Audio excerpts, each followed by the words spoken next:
Broadcasting from the Human Touch exhibit here in Vegas this week. I'm Dave Graveline. Thanks for tuning into tomorrow.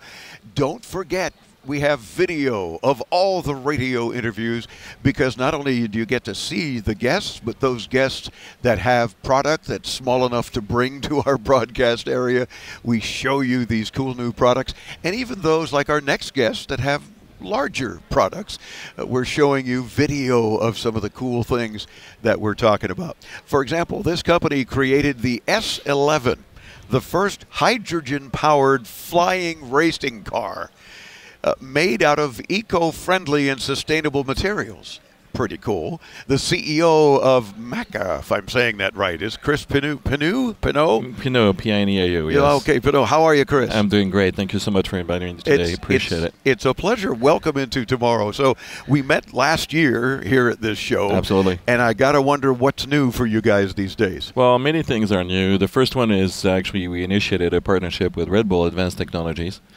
So that's good. It gives us a lot of credibility, and also, as you know, they're the Formula One championship for 2 years in a row, and they have an incredible team of engineers and people helping out basically with the next build, actually, of the products, which we're presenting right now, which is V2. If anybody came to our booth at Eureka Park, it's actually 61232. It's actually a wonderful machine.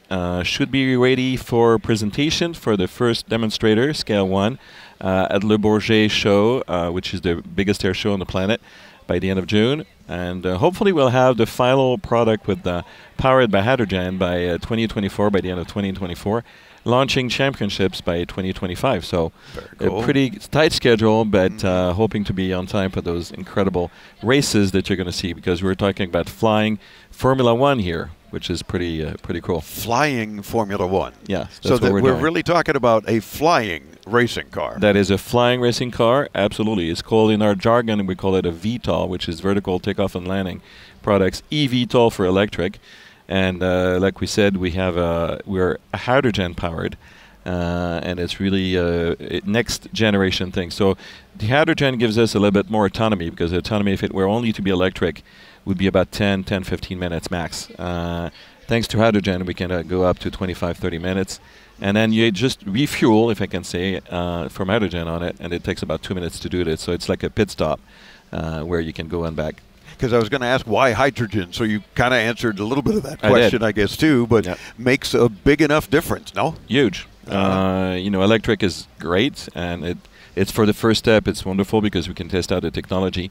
But hydrogen, as you know, is the next step energy as well. After biofuel, you're going to go hydrogen. All the cars right now are actually going to the ramp for hydrogen. FIA wants to make a zero-carbon car for everyone by 2030. So we're just on par with the industry, where the industry is going in the motorsports.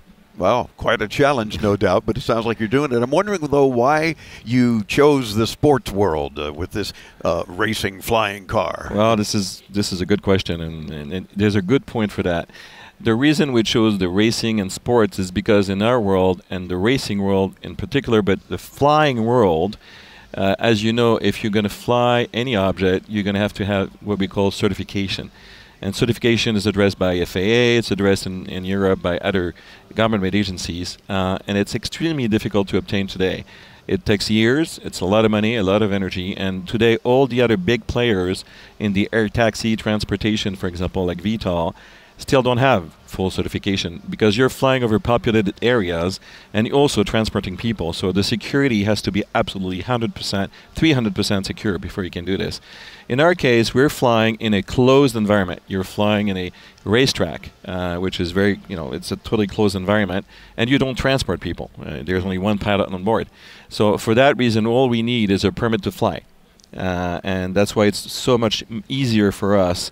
And EASA is our governing agency, for example, for Europe, already gave us the green light, for example, for our project. So that makes it more easy. And second, what we can do in the next 5 to 10 years is basically test all the technologies. That's what's being done, for example, in motorsports for your normal car. If you have ABS today on your car, it's because somebody tested it in some kind of motorsports. I think it was Mercedes at the time, our German companies. And all the other new technologies you have in the car today, they usually come from actually racing or motorsports in some way. So what's good is that you transfer the technology basically to Mr. Everybody's car in the future.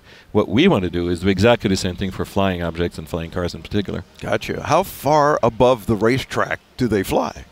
Actually, not that far, for the two reasons I told you. The first one is certification. So basically, if you're going to go too high, and if for whatever reason, the car would go on the side or whatever it is, then you can eventually fall into a side, which is not what we want. So it's going to be 10 to 15 feet high, which is pretty low. Yeah. Now you're going to need a seasoned, pilot for that. Usually we take helicopter pilots. And more importantly, if they can be military helicopter pilots, we actually even like them better. Even better, yeah. Yep. Why? Because a military helicopter pilot actually flies really low usually to get us to his target. Right. And flying very low with a vehicle that's actually running 155 miles per hour is extremely dangerous. Yeah. So you want to really master the entire thing. And somebody who has at least 10 or 15 years of experience in that field is going to be the right person to actually. Now, if would they be competing with cars still on the track? So some fly, some don't? Or no. Oh, okay. So in this case... That wouldn't be fun. Yeah, I know. Well, when you mentioned 15 feet, I'm thinking, so they can really fly over other vehicles. They can. But the most important thing is also that people can see them, because, if you're going to be around the arena and in the racetrack, you have to see where the cars are. Yeah. Actually, you're going to see them more than you could see them if you're going to go Formula One. That's because true. Sometimes you're on the side, you're actually lower, you can't even see the racetrack, whatever. You hear the car, but you can't really see it. In our case, everybody is going to see it, which is wonderful, because then the sports is actually for everybody around the track. Sure. And of course it's going to be on TV and every media. So yeah. And how soon do you think this might happen? When's the first flying car race? Our goal is by the end of 2025. I don't know if it's extreme. I don't know. We'd love to have it at that time. And I think the technology is going to be ready for that. Now you're creating a new ecosystem. You're creating a new sport. You're creating an environment that doesn't exist yet. So is it adaptable, for example, to a racetrack, the one you have, for example, Formula One right now, the NASCAR track, whichever track we have that exists? Do we need to create a new track specifically for that?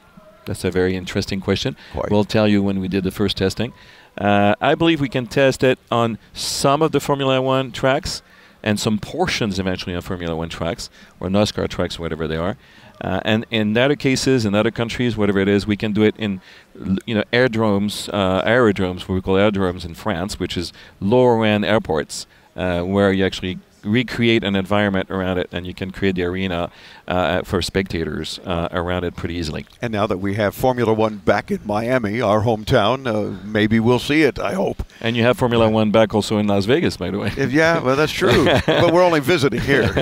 We live in Miami. Because you stole it from us. Yeah, I'm sorry to say on, this. No, we still had a Formula One race in France, in the south of France, in Le Castellet by July. Yeah. That was the last one. This time, next year it's going to be here. Well, you got to spread the wealth. And of course, if you want more information, you want to visit them at MACA Flight, MACA Flight.com, and you can keep track of what Chris and his team are up to there, in addition to the video in this interview and all the fun things that they're doing. And we'll keep you informed too, because I'm sure his team will let us know as more things develop and they get closer and closer. Thanks for spending a few minutes with us. Thank you so much for getting me here today, Dave. I appreciate it. It's our pleasure. Again, MACA, MACA Flight.com. We'll get you there.